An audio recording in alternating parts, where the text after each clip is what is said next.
આજે આપણે આવ્યા છીએ હિતેશભાઈની શોપ પર, જે હિતેશભાઈ એક ઓર્ગેનિક જમરૂખ અને સીતાફળ જેવી વેરાયટી, તો ચાલો આપણે હિતેશભાઈની જ મુલાકાત લઈએ.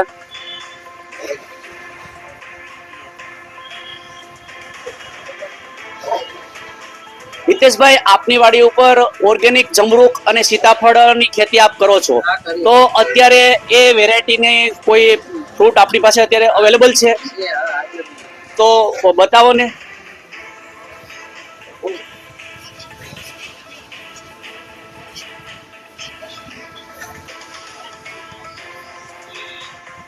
એટલે આ જે છે તે સીતાફળ છે. સીતાફળની આ વેરાયટીમાં ખાસિયત શું છે હિતેશભાઈ? સુધારીને ખાવાની છે આ વેરાયટી. આ વેરાયટીને સુધારીને ખાવાની છે. હા, અને આ શું છે? પ્લિંક તાઇવાન જામફળ. તો હિતેશભાઈ, આપના ફાર્મની મુલાકાત લેવી હોય તો એ શક્ય બની શકે? તો ચાલો હિતેશભાઈ, આપણે અત્યારે આપના ફાર્મ પર જઈએ.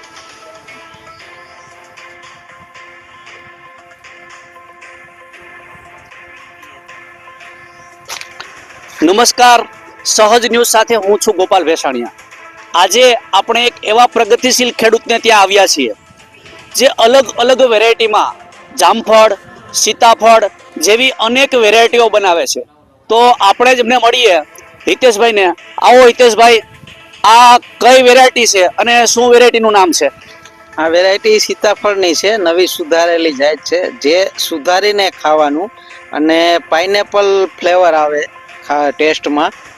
એટલે સીતાફળને સુધારીને ખાવાનું. સુધારીને, હા. દર્શક મિત્રો જુઓ, એક આ નવી વેરાયટી છે જે અત્યાર સુધી આપણે જામફળ, સફરજન આવી જે ચીજ વસ્તુઓ છે એને સુધારીને ખાધી હોય છે, પણ આ જે સીતાફળની વેરાયટી છે એ વેરાયટી એમની ઉપરથી છાલ ઉતારી પછી સુધારીને ખાવાનું, એમની ચીરો કરીને ખાવાનું. આમાં છે અત્યારે આવેલા છે સીતાફળ છે. આ હજી બીજું વર્ષ જ છે વાવેતર કર્યું એને, પણ આ વખતે થોડા ઘણા રાખ્યા, બાકી બધા ફૂલ તોડી નાખ્યા હતા. ટૂંકમાં ઝાડનો વિકાસ થાય એના માટે રાખ્યા નતા આ વખતે. ટૂંકમાં પાઇનેપલ ટાઈપની વેરાયટી છે. પાઇનેપલ ટેસ્ટ આવે અને આકાર પણ પાઇનેપલ ટાઈપનો અને ટેસ્ટ પણ પાઇનેપલ. આકાર સીતાફળ ટાઈપનો આવે અને ટેસ્ટ પાઇનેપલ આવે. એટલે હિતેશભાઈને ત્યાં આવી અવનવી ઘણી બધી વેરાયટીઓ છે, જેની અંદર પ્લિંક જમરૂખ છે, તાઇવાન જમરૂખ છે ને? તાઇવાન, હા, પ્લિંક તાઇવાન જમરૂખ છે. અત્યારે આપણે એમની સીતાફળની અંદર છીએ, જે સીતાફળ પાઇનેપલ વેરાયટીની અંદર છે, પાઇનેપલ ફ્લેવરની અંદર છે. જે નાનું બાળક હોય, આજ સુધી આપણે એવું હતું કે નાનું બાળક છે તેમને સીતાફળ આપવું હોય તો સીતાફળ આપવા માટે એમની અંદરના જે બીજ આવે એ બીજનો આપણે પ્રોબ્લેમ હતો, પણ હિતેશભાઈ તો કંઈક નવી જ વેરાયટી લાવ્યા છે જેની અંદર ચીરો કરીને ખવડાવવાની, જેથી બાળકને જે પ્રશ્નો હતા એ પ્રશ્નો પણ સોલ્વ થઈ જાય છે. તો હવે આપણે તેમના જમરૂખને પણ જોશું હિતેશભાઈ. હા, જમરૂખે છે, આપણે જમરૂખે જઈએ. ચાલો.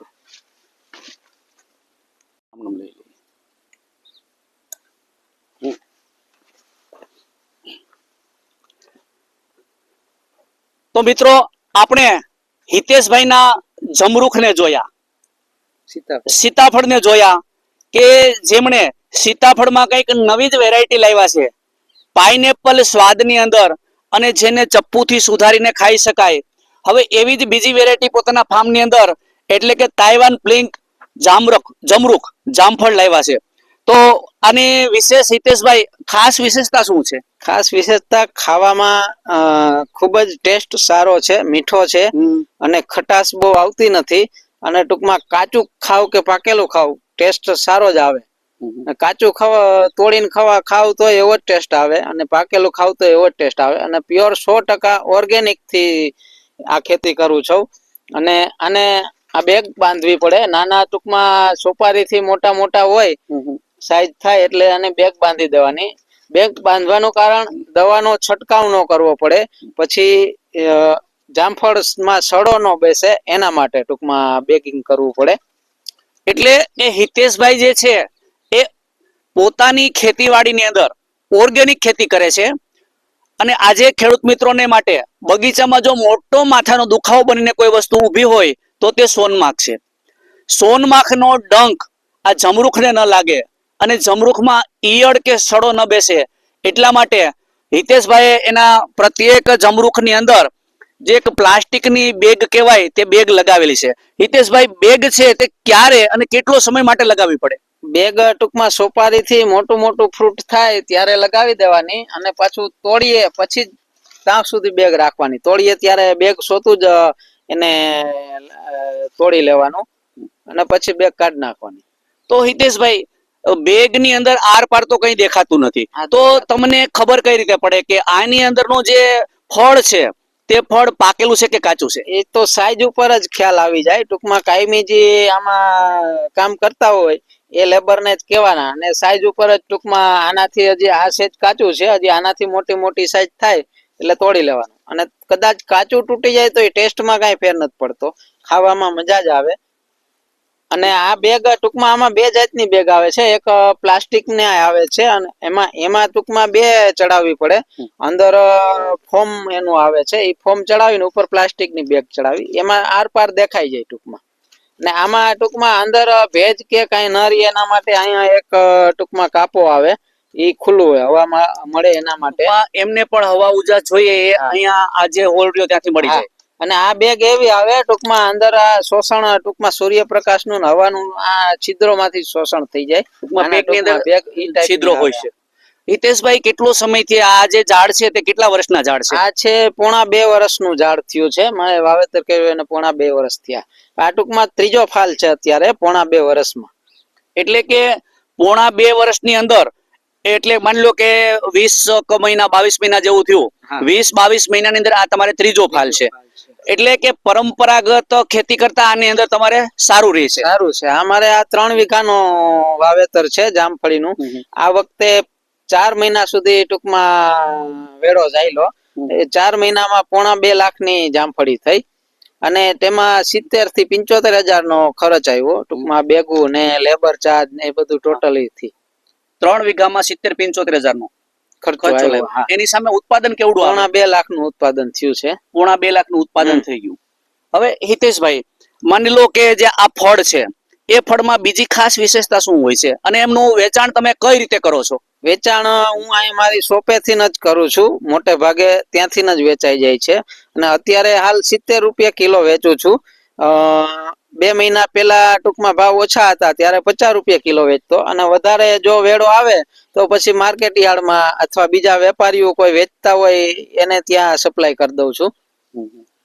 એટલે કે માર્કેટિંગ માટે પણ ઓર્ગેનિક જે જમરૂખ છે એટલે એમને બહુ દૂર જવું પડતું નથી. વાડલા ફાટક પોતાનો જ એક પાનની શોપ ચલાવે છે, જે ખેતીના કામમાંથી જ્યારે ફ્રી થાય ત્યારે થોડો સમય શોપ પર બેઠા હોય છે, અને ત્યાં જ બધો માલ વેચાઈ જાય છે. અને એટલા બધા જે ટેસ્ટી જમરૂખ છે, એમને આગળ થોડી વાર પછી આપણે જમરૂખ અને સીતાફળ બંનેને સુધારશું, એ સમારીને જોશું બંનેનો ટેસ્ટ કેવો છે, અંદરથી એમની જે શાઇનિંગ છે, બીજ ઓછા છે, ફ્રૂટની અંદરનો જે ગર્ભ છે તે ગર્ભ વધારે છે, અને ખાવામાં એકદમ ટેસ્ટી છે. આવું હિતેશભાઈએ ફાર્મ બનાવ્યું. હિતેશભાઈ, આવું ફાર્મ બનાવવાની પ્રેરણા તમને ક્યાંથી મળી? પ્રેરણા તો બસ મારો એક ફ્રેન્ડ છે, એને નર્સરી છે, ગ્રીન વિલા નર્સરી. એને મને 2-3 વખત કીધું કે ભાઈ તું આ રીતનું વાવેતર કર, આપણે નવી વેરાયટી આવી છે એ વાવીએ. એટલે પેલા તો હું ના પાડતો, પણ પછી મેં એને ટૂંકમાં નર્સરી ઉપર એને પ્લાન્ટ અમુક વાવ્યા હતા ટૂંકમાં બતાવવા માટે ગ્રાહકને, અને મેં જોયા, પછી એનો ટેસ્ટ કર્યો, અને પછી એમ થયું કે ના, આ વેરાયટી વાવ્યા જેવી છે, જામફળી અને સીતાફળી બે ટૂંકમાં. એટલે પછી મેં વાવેતર કર્યું. મારે કુલ 22 વીઘા છે જમીન, એમાં ટૂંકમાં 11 વીઘામાં મેં આ બધું વાવેતર કરેલું છે. અને 11 વીઘામાં પરંપરાગત ખેતી છે. એટલે મિત્રો, આજે એક ભારત દેશ છે તે ખેતી પ્રધાન દેશ છે.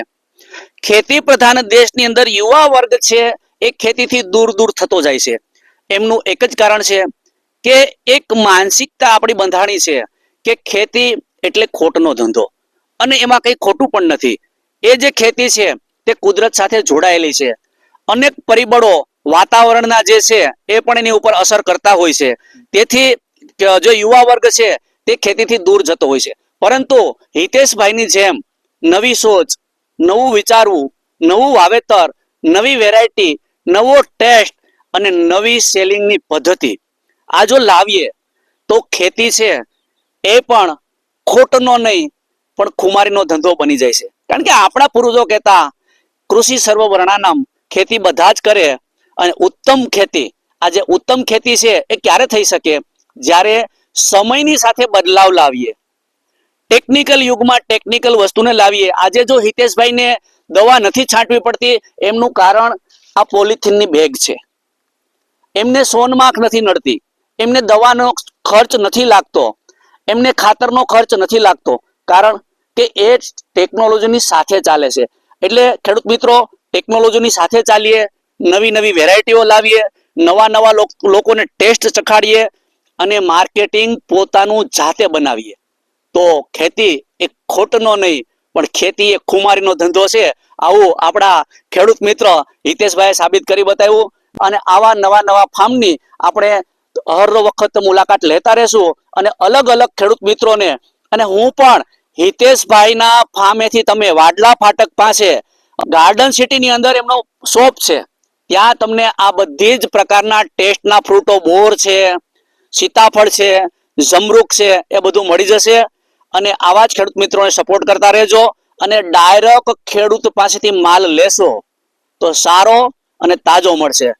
આપણે જે હિતેશભાઈનું ફાર્મ જોયું, હિતેશભાઈના ફાર્મની અંદર ઓર્ગેનિક જમરૂખ અને સીતાફળ, જે સીતાફળ આજ સુધી આપણે જોયા હતા કે સીતાફળ અંદર બીજ હોય અને ખાવાના, પણ હિતેશભાઈની વાડીના જે સીતાફળ છે એમની કંઈક જુદી ખાસિયત આપણે ત્યાં જઈને ફાર્મ પર જોઈ કે જે સીતાફળ છે તે સીતાફળ એને સમારી ચીરો કરી અને ખાવાનું છે. તો હિતેશભાઈ, દર્શક મિત્રો તમે જોવો, ખેડૂત મિત્રો અહીંયા જુઓ ખાસ, હિતેશભાઈ જે અત્યારે સીતાફળને સમારી રહ્યા છે, એની ચીરો કરી અને ચીરો ખાવાની હોય છે. હિતેશભાઈનો ટેસ્ટ કેવો હોય છે? પાઇનેપલ જેવો આવે છે. પાઇનેપલ જેવો. પાઇનેપલ. હા હા.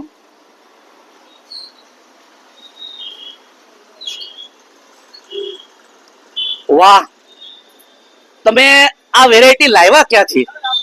ગ્રીન વિલા નર્સરી, હા વાડલા ફાટક. હા હા.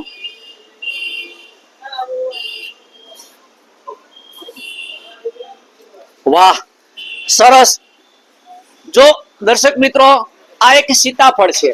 અત્યાર સુધી અને બીજા સીતાફળના આ સીતાફળની અંદર ખાસિયત એ છે કે આ સીતાફળની અંદર સમારી શીરો કરી અને ખાવાનું છે, અને એમનો સ્વાદ એ એકદમ તમે પાઇનેપલ ખાતા હોય એવો સ્વાદ આવે છે. અને બીજું આ જમરૂખને શું મારો?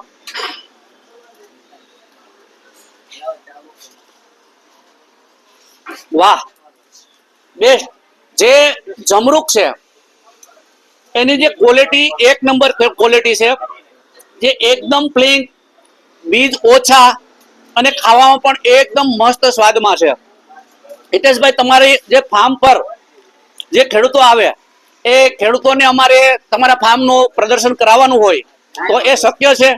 હા, શક્ય. તો ખેડૂત મિત્રો, હિતેશભાઈની જેમ પારંપરિક ખેતીને છોડી કંઈક નવું વિચારીએ, કંઈક નવી વેરાયટી માટે વિચારીએ અને કંઈક નવી વેપારની પદ્ધતિ માટે વિચારીએ તો ખેતી એ માત્ર ખોટનો ધંધો નથી, ખેતીમાંથી પણ ઇન્કમ બની શકે છે. આ હિતેશભાઈનો શોપ જુઓ, પોતે ખેતી કરતા, પોતે શોપ ચલાવતા જાતે ખેતી કરે છે. અને ખાસ ખેડૂત મિત્રો, આજે ખેડૂતને ખેતીનો ધંધો છે ખોટનો એટલા માટે છે કે ખેડૂત પોતે જાતે ખેતી કરતો નથી. અહીંયા હિતેશભાઈને ત્યાં આપણે ફાર્મ પર જોયું હતું કે જે પ્લાસ્ટિક પોલિથીનની બેગ ચડાવવામાં આવે છે. હિતેશભાઈ, બેગ કોણ ચડાવે છે? બેગ લેબર અને અમારા વાઇફ. એટલે ખેડૂત મિત્રો, જે ઘરેથી હિતેશભાઈના ઘરેથી બેન છે, એ બેન આ પોલિથીનની બેગ ચડાવવાનું કામ કરે છે. સહિયારો પ્રયત્ન થાય ત્યાં જ સીધી વળે, એ હિતેશભાઈ સાબિત કર્યું. નમસ્કાર.